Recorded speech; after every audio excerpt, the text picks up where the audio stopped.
Hey, welcome back to the Disney Plus Everyday Challenge, and today we have the Santa Paws 2, the Santa Paws 2, the Santa Pups. It shouldn't be that difficult of a title that I could get it wrong, but still here we are. This is an hour and 32-minute film from 2012. It's 10 years old, probably almost to the month because we're just outside of Christmas, and I imagine they would have released this sometime around just before Christmas to get the most out of the direct-to-video market. It's not a this is not like a July purchase, you know. So yeah, this is a sequel to the sequel. Like I guess these all rolled out of Air Bud or something. Maybe I don't know. All I know, there's a universe in which dogs have digitally animated mouths that talk constantly, and there's a budget for that. And there's plenty of other dog and cat and animal movies where the animals talk and you don't see their mouths move. You don't spend a dime on that animation. It's like the uh, Voyage Home kind of movies. I don't think Michael J. Fox is talking, but or Sam Elliott or whatever, they're talking, but they don't bother digitally animating their mouths. You just know they're talking. Here, you have four dogs who pretty much all look the same, so I have to put different hats on them or put a black spot around the eye to say that's the boy. And they they get into shenanigans. These are just four puppies who there's an enormous amount of mythology going on, and they do their best to exposition this as much as possible early in the film, in case you hadn't seen the original one, and like you just decided I'm going to jump ahead to Santa Paws 2, or Santa Paws 2. Again, the first movie is Santa Paws, or the research for Santa Paws. Like they're looking for a dog to be the dog version of Santa. So this one, Santa's pretty well established. They focus. He's played by a younger actor at this point. Who is he? By the way, if you saw him in another film, you might not recognize the name necessarily, Pat Finn. But he's a character actor who's just done a billion things, and he's everywhere. So yeah, you might recognize him without the beard, but you can still, if you know who Pat Finn is, then you'll say, like, oh, that's that guy that does all those characters. Uh, he's in this as Santa, but the movie mainly focuses on Mrs. Claus, played by Cheryl Ladd. Yes, like she was one of the Charlie's Angels at one point. She was on posters and everything on every teenage boy's bedroom wall throughout the '80s. Holy cow! Yeah, and it's weird to see her as elderly. She's not elderly. She's still gorgeous. It's just like a white-haired Mrs. Claus, and yeah, it's just I'm old now. We all are, and that's not a bad thing because she still looks fantastic.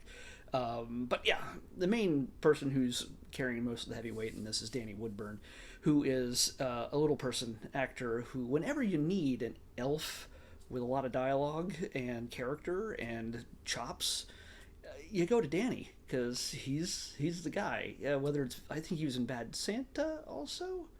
No, it wasn't him. Was it him? I don't know. But he's able to do. He's always an elf in a lot of stuff. He's just whenever you need a little person, he's the go-to guy. But you know what? Hey, the man's making a paycheck, and that's all right. So, but yeah, they get him. He's like Eli, the head elf under Santa, who gets to do all the action. He goes on a rescue mission, pretty much like he did, I think, in the last film. Again, I might have blocked out the last film completely from my mind. I understand these films are not made for me. These are made for the 5-year-old in your family who might get a neat tickle out of seeing puppies talk to each other and do magic with the crystals and then give people wishes, Christmas wishes, and also steal, borrow. So, yeah. Okay, the premise of this, I'm just going to try to do this as quickly as I can. Santa puppies are precocious. I mean, they're just all sorts of just trouble. One tries to sing, she can't sing. One is hopeful, her name's Hope.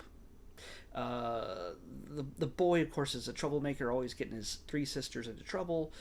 And they are voiced by children, not just females trying to women with small voices. It's the children; they sound like children, and yeah, it's a lot of this acting in throughout this and at almost every level. I mean, a lot of these actors know that they're slumming,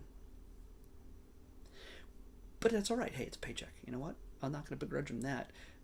It, a lot of this is Christmas cantata, high school musical level acting. There's original songs in this. Yes, this is a musical, by the way. The dogs sing, I think, the little girl in this, who is kind of one of the focus.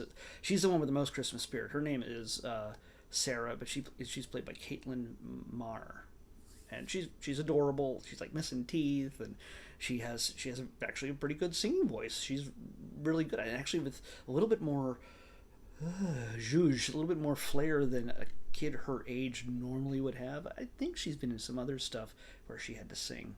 She wasn't in the previous Santa Paws, so this is a whole new cast of characters in this, because the pups, as I was saying earlier, the pups decide, hey, we need. There's a whole mythology with crystals that power wishes or something. You saw that in the first film, and the pups can't get their own crystal yet to perform magic. Without the magic of wishes, Christmas doesn't happen. I don't know, but the pups decide, hey, you know what? We're gonna stow away on Mrs. Claus's sleigh on a trip to Pinewood somewhere in America, because it's the most Christmassy town that has the most Christmas spirit. But they recently lost their ambassador, Christmas spirit ambassador in that town. Why? Well, it's going to be a Disney trope, and I'm going to tell you why in a moment. But the pups figure, hey, we want to do this fun stuff. Let's give whole bunches. We want to prove ourselves so we can get our own crystals. Let's prove to everybody that we can give wishes out, and people will be like, oh, these guys are really, really, they're really responsible with crystals and wishes, and we're going to give them their own. Well, of course, the puppies screw it up real fast. They get within a couple feet of a boy who recently lost his mother. Ding, ding, ding. Disney trope where there's always a dead parent to drive the story. In this case, that ambassador that I just talked about to Christmas spirit is his mom, and she passed away due to cancer, disease. She got sick. And just a few months before, and of course, she used to run the radio station and sing every Christmas, but apparently maybe year-round. I don't know. Maybe it's Christmas in the middle of summer. Also, I don't know, but they keep their Christmas spirit around all the time. Everybody is joyous. Everybody is friendly. Everybody is helpful. Everybody is doing the best they can, and it's awesome. But mom dies, and little girl is trying to keep that spirit going. Dad is struggling. He's a lawyer in real life, but he's trying to run the radio station as well, and his little girl is helping him keep the spirit. Meanwhile, the son is very depressed, and he is bitter because he's lost his mom, well, understandably, and he has lost his Christmas spirit. And so the little girl, we get to see the little girl sing in the radio station booth or whatever, and with really, I can't imagine there was really good acoustics in there. I don't know how they, it's not real, but she's got windows all around her. There's so much ambient noise. Anyway, so I closed mine, so I guess they were closed there too. But still, it's a small town, so there's not a whole lot of street noise. So, but they have a PA system apparently. People don't even have to have the radios on. They just have a PA system. So like, even if you don't want to hear Christmas music, and you just like got your Kid Rock on in the truck, well, guess what? You're listening to a little girl sing a Christmas song she made up, and it's it's radio quality. Anyway, the puppies come across the son just as he was like, oh man, I can't stand this. I wish the Christmas spirit would go away, which is a wish that all kids make when they're depressed and angry that their mom's dead. And of course, the puppies just happen to be in range of hearing that, and it causes the crystal to grant the wish, and everybody in town becomes a jerk instantly. And they want to, where the guy who's in charge of handling all the dogs in town and making sure they have homes. He's locking them up and he's ready to get rid of them. At one point, Mrs. Claus goes to jail because she was uh, hanging out with reindeer in a barn where they were hiding them. And the guy who owns the barn was like, "Oh, I'm litigious, and I'm gonna."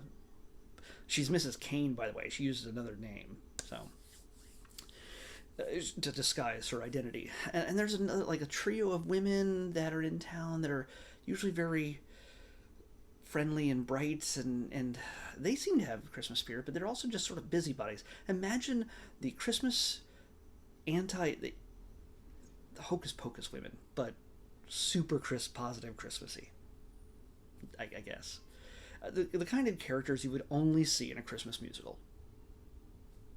So, yeah, they're very energetic, and they have a song, and everybody has a song at some point, I think. Then there's a jailbreak at one point that involves tying a rope to an ice cream truck and pulling out an entire wall.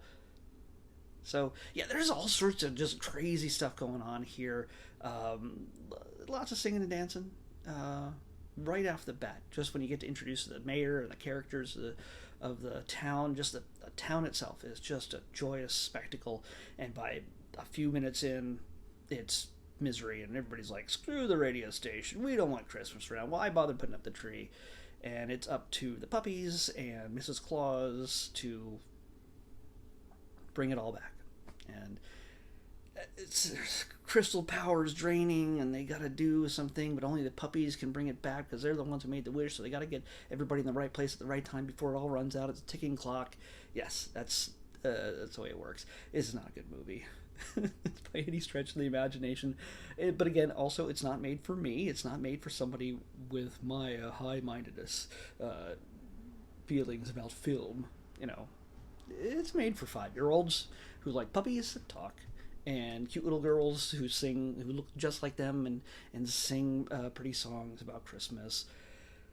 And then they can put themselves in her place and save Christmas, and everybody's happy. And even though Mom's not coming back, it's a kind of really good that nobody wished that Mom come back from the dead, because that could have been really problematic.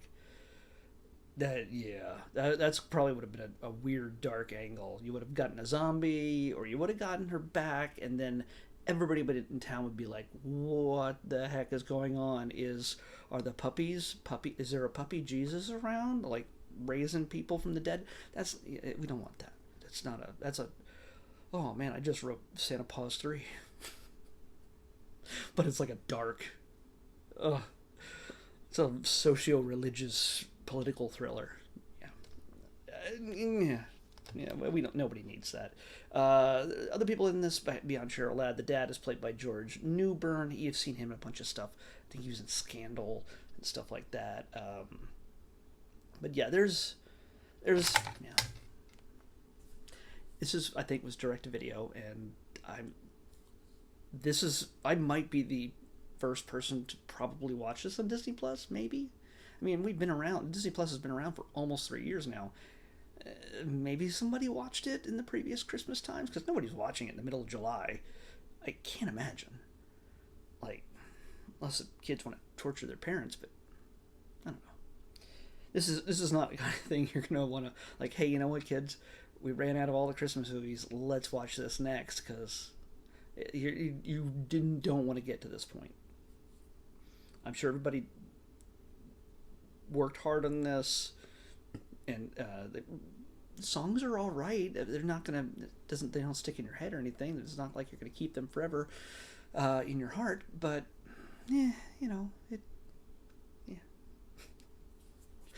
I do not recommend this unless you really need to make sure you see every one of the talking puppy movies.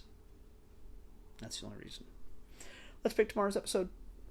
150. 150. 150. Oh, hey, all right. I like when I get these because it makes my day easy. Makes it really short. We have a short, and I think this is a Pixar one. I'm not sure, but I've seen this one. I'm pretty sure. This is For the Birds, and you've probably seen it too. But For the Birds is what we're watching next on the Disney Plus Everyday Challenge. I'm sure I've forgotten other things I needed to say about this, but it's all right. I've already spent 15 minutes doing it.